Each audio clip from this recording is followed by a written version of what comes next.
What's up, everybody? Welcome back or to the channel. So today we're going to be doing a little maintenance on my boat motor, and what we're going to be doing is replacing the gear lube fluid on my 2010 Mercury 90 horsepower 2-stroke outboard motor.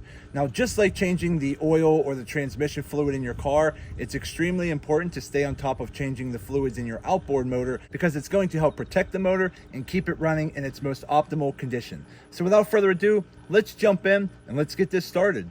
Okay, so here we are on my motor. Now on the very top, right about there, you're going to see a plug that says oil level. We're gonna leave that in place for now. At the very bottom, right down at the very bottom, you're gonna see another plug. Now that plug on the bottom is what we're going to loosen and taken out to drain the fluid. Now to vent that, to get the fluid to flow a little faster, after you loosen that out and the fluid starts draining, then you can come up here with your flathead screwdriver and just loosen it to allow a little bit of an airflow to allow that fluid to drain out faster. Once we get that fluid to completely drain out, then we're going to be using a product like this, which is the Slippery Pete fluid pump. We're going to use this attached to our new gear lube fluid here, and then this way we're going to pump it from the bottom up until it starts to just come out that hole. Once it starts to come out that hole, we're going to plug the top hole and we're going to pull the tube out and quickly plug the bottom hole, and then we're done. So let me start getting this set up and we'll be right back.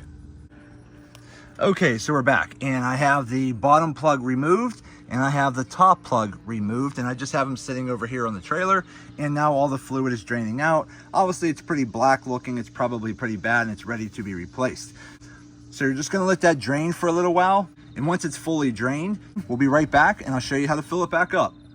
Okay, so we're back and we're pretty much down to a very slow drip, so it's pretty much drained at this point. So the next thing you want to do is remove the cap from your quart of fluid. Then you're going to put together your pump. Then you want to pick which tube you want to use. Now, this being a quart, I went with the smaller one. It just plugs right onto the bottom of this pump piece right here.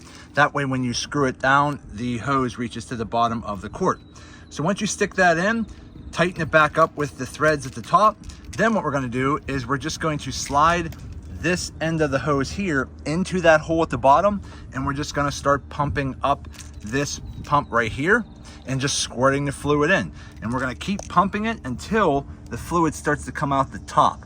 Once it starts coming out the top, we know that we're full. It's a little tricky, but you need to quickly pull the hose out the bottom and stick the plug in to start plugging the bottom so it doesn't drain all back out. So let me set up the camera and let's get this started. Okay, so we're just sliding the hose in and we're tightening it down at the top, creating a nice seal.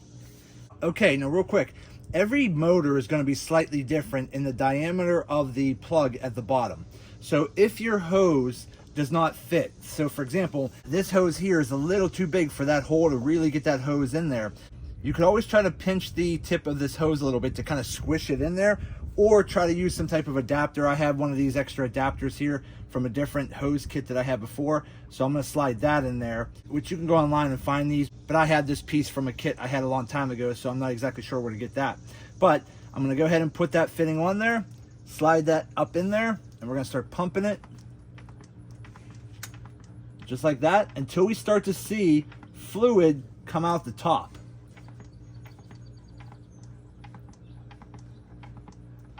Okay, I'm still pumping, and there's no fluid just yet.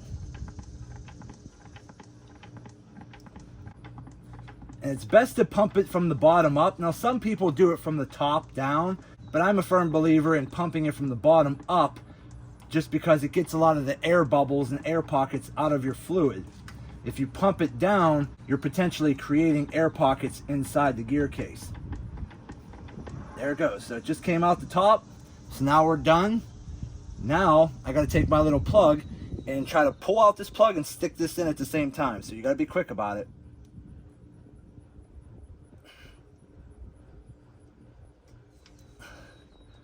Okay.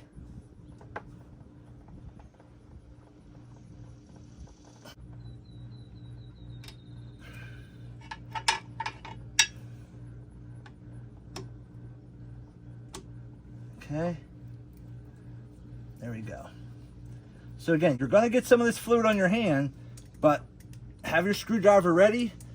All right, and now we're good. So now I could go ahead and put the plug in at the top, since we already plugged the bottom.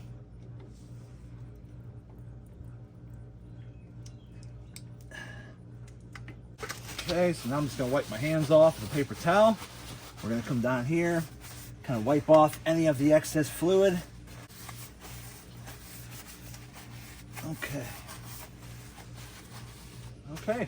Okay, so there you go.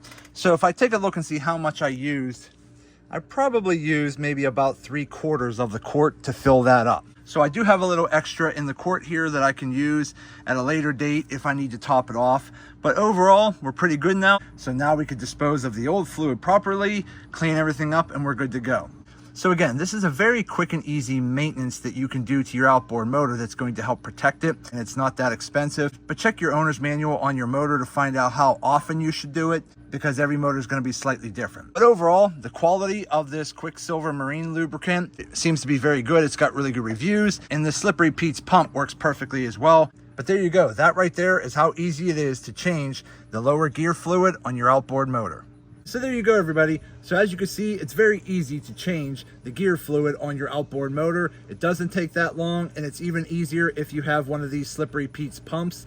It screws right into your gear lubricant quart, and it makes it really easy to pump the fluid from the bottom through the drain plug up through the gear case. By doing it from the bottom up, it's going to help alleviate any air pockets or air bubbles in that gear case. So my overall impressions of the Slippery Pete pump, I definitely give that a thumbs up and give it a go. But that's going to be it for today's video. So do me a favor, hit that thumbs up button and like this video. If you have any questions, go ahead and put them in the comment section, and I'll get back to you as soon as I can. And also do me a favor, subscribe to the channel, because it definitely helps me out and I greatly appreciate it. So that's it. I just want to say thank you to each and every one of you. I truly appreciate all of your support.